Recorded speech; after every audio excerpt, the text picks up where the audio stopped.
Mais um podcast ligado na verdade aqui na Rádio Ceará FM 102,7. Eu sou João Lucas Barroso, estamos aqui através do Google Podcast, iTunes, Deezer, Spotify. Eu já desisti de listar porque o nosso querido Josué Golsen fez a proeza de colocar em tudo que é buraco. Não dá pra gente, só não tem no iFood, pronto, o resto o resto tem. E no site da Rádio Ceará, no canal da Rádio Ceará, no YouTube, né? De fato, tem umas plataformas de podcast lá que eu nunca nem ouvi falar. Pois é. Mas tá lá, tamo lá, né? Isso aí. Muito bom, Inácio. A gente continua conversando com a Lilian Ximenes. Conversamos com ela no podcast passado sobre feminismo. Ela trouxe uma excelente explicação sobre como surgiu o feminismo, né? E o perigo dele. Se você perdeu, você pode conferir. A primeira parte vale muito a pena. E, Lilian, bom tê-la conosco novamente. De novo. Oi, gente, é bom estar aqui novamente com vocês. Muito legal, muito legal. Inácio, você quer perguntar aí para poder iniciar a conversa? Tá, vou tentar fazer uma pergunta. Lilian, como é que o feminismo ele tem entrado na igreja e quais os riscos que essa ideologia trazem para a vida de igreja, seja do homem ou da mulher que traz essa ideologia para si? Então vamos lá, né, gente? Pensando nisso, em que o feminismo é uma ideologia, né, que traz ideias contrárias à palavra de Deus. Então, com certeza, se nós abraçarmos isso vai trazer um mal muito grande para as famílias. Esse é o ponto principal, porque o feminismo, ele visa acabar com as famílias, com a ideia de família. É até falado com uma certa maldade mesmo, ironia nos nossos dias, a família tradicional. Por quê?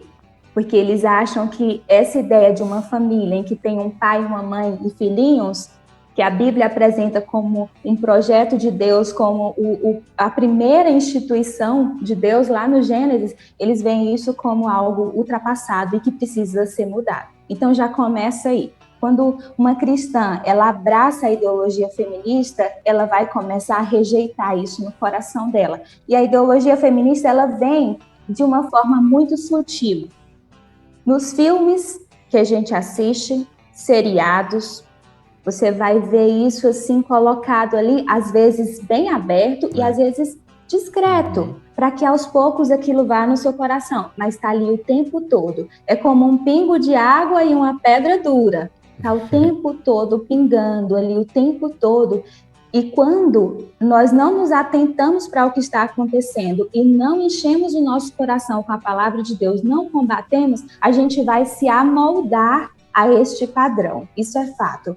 A gente vai entrar nesse padrão mundano e quando passar um tempo, você vai ver que o seu coração está bem longe daquilo que Deus gostaria para você, daquilo que Deus deseja para você. Então, o principal ponto é, o feminismo, ele vai acabar com a ideia que Deus criou. Criou Deus, Gênesis 1:27 vai falar, criou Deus o homem à sua imagem, a imagem de Deus os criou, homem e mulher os criou. O feminismo vai dizer que não existe mulher, que o ser humano nasce neutro. O gênero, ou seja, o sexo é uma construção da sociedade, a pessoa vai sendo construída pela sociedade. O primeiro ponto já está contra a palavra. Se nós acreditarmos nisso, nós vamos começar a ser a favor de práticas que a Bíblia condena expressamente, como as práticas homossexuais. E o interessante é que a Bíblia mostra homem e mulher como seres iguais.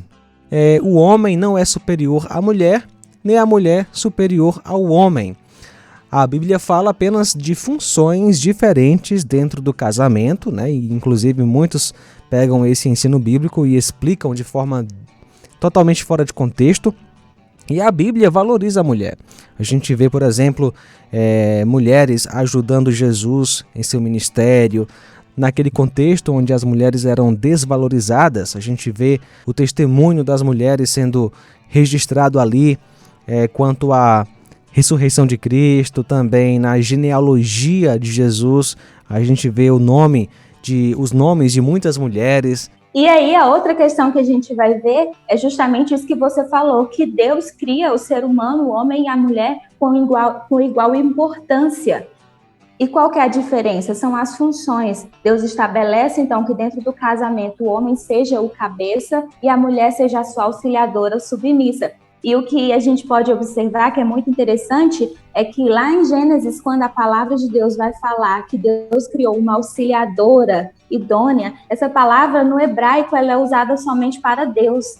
E ela aqui, em Gênesis, ela é usada também para a mulher, porque traz essa ideia dessa necessidade que o homem tem da mulher. Então, de que forma o nosso Criador é machista? De que forma o nosso Criador nos colocou em uma posição inferior? Não, são questões de funções. Ele nos criou com funções diferentes. Ah, mas tem muitas mulheres que são maltratadas e a gente precisa lutar contra isso. Sim, precisamos, com certeza. Mas a gente não precisa de ideologias fora da palavra para isso. A palavra já vai falar isso. Lá em 1 Pedro, o que a Bíblia vai dizer? Do mesmo modo, vocês, maridos, sejam sábios no convívio com suas mulheres e tratem-nas com honra, como parte mais frágil e co-herdeiras do dom da graça e da vida, de forma que não sejam interrompidas as suas orações. Então, e ainda tem mais, que ele vai falar que o marido ele deve morrer pela sua esposa. Se você olhar a posição em que o homem está, o que é exigido dele é muito mais alto, é muito mais sério do que é exigido da mulher. E a gente é sim o vaso mais frágil. A própria feminista Simone de Beauvoir, ela vai aceitar esse fato, ela vai dizer assim, nós mulheres somos mais fracas, sim. É fato, o homem é muito mais forte, então tem tarefas que realmente fica para homem, tem responsabilidade que é para homem, porque o Criador quis assim.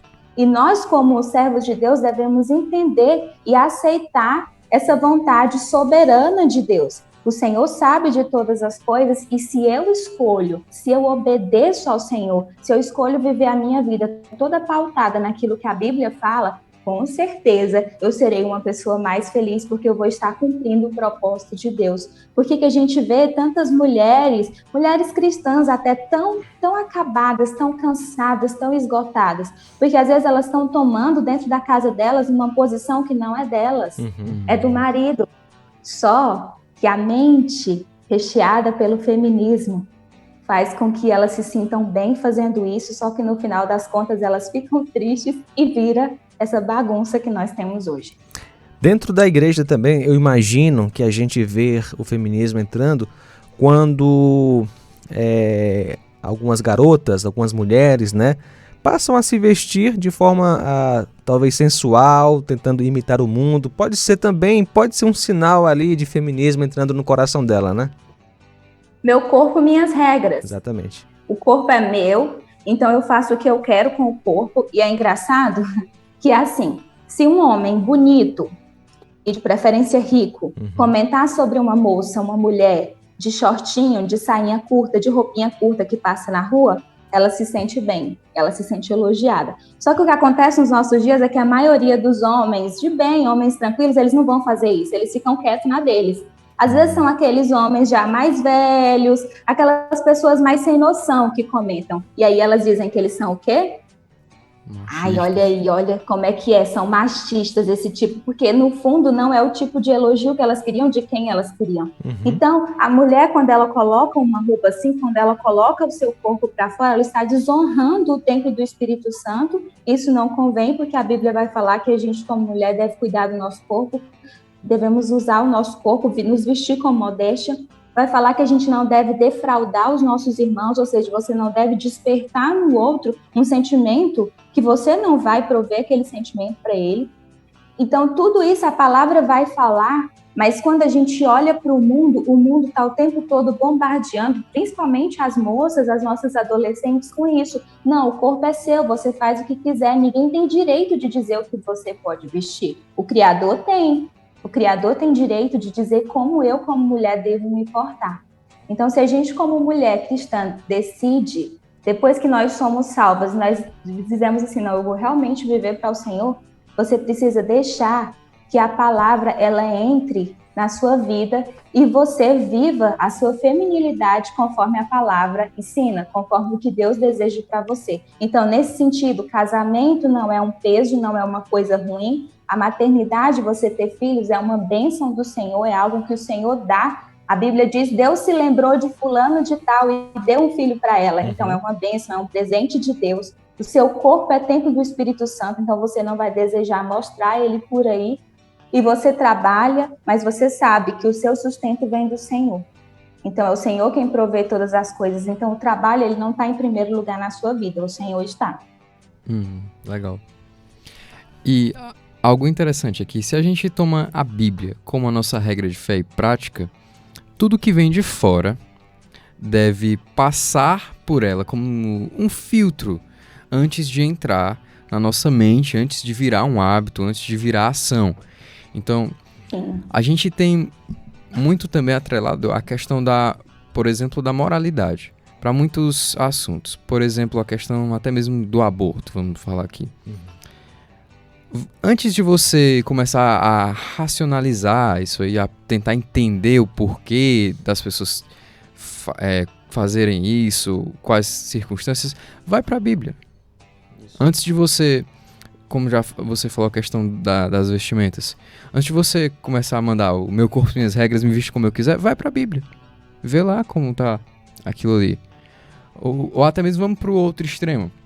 Antes de você agir de uma maneira, digamos assim, o termo talvez seja um pouco infeliz por conta do contexto, mas opressora contra uma mulher, digamos assim, um homem ou até mesmo outra mulher, vai para a Bíblia, vê como você tem que agir com uma mulher. Vê como Jesus agiu em relação às mulheres. Veja o seu dever como homem agindo por uma mulher. E você, mulher, veja o que você tem que fazer.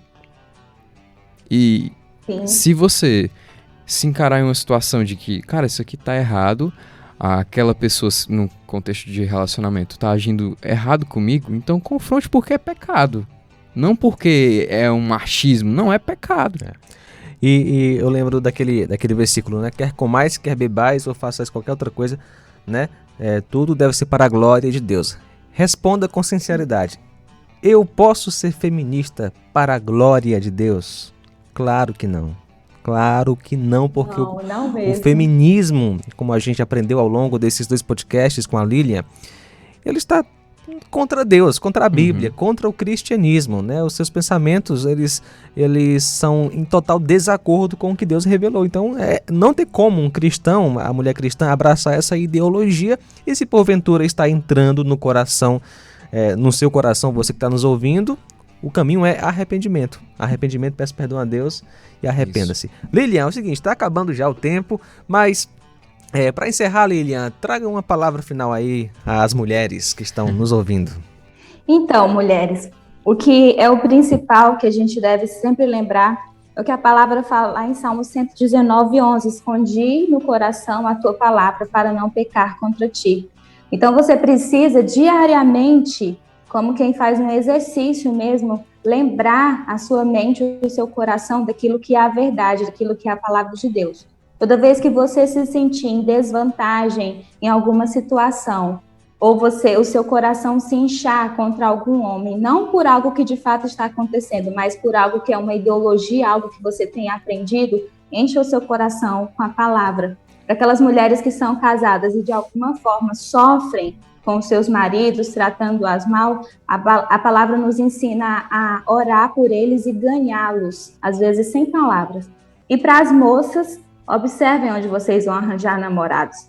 Escolham rapazes que sejam tementes ao Senhor, que amem ao Senhor acima de todas as coisas, e eles vão cuidar bem de vocês, e vocês vão poder construir um casamento, uma família que honre ao Senhor.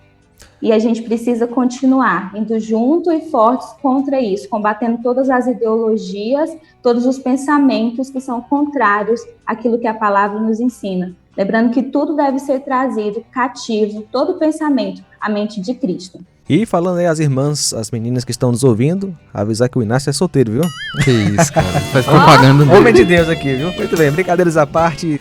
Lilian, muito obrigado, viu? Que Deus lhe abençoe. Abraço aí para o Álvaro e todos da sua igreja em Uruaçu, Goiás.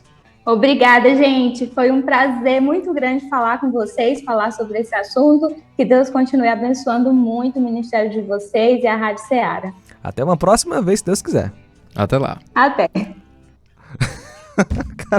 Quebrou minhas pernas, mano. E essa foi uma produção da Rádio Seara, uma sintonia de paz.